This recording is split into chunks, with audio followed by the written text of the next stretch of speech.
大家好，我是行车王小沈，在我旁边这个车在高速行驶的时候啊，这个右前轮有一些沙沙的声音。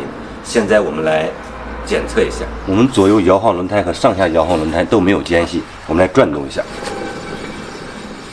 听着这个轴承有一些沙沙的响。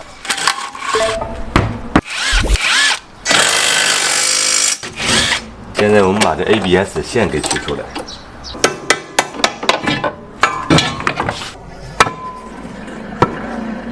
这轴承明显的有异响了。现在我们把这个副栏盘给轻轻的砸出来。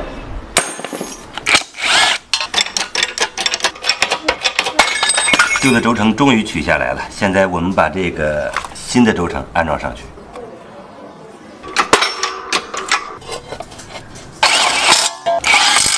现在我们把这个法兰头给压进去。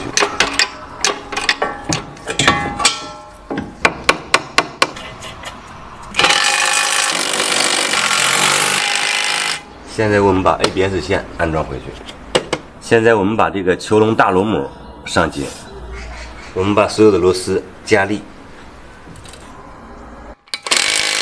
好，我们再来转动一下，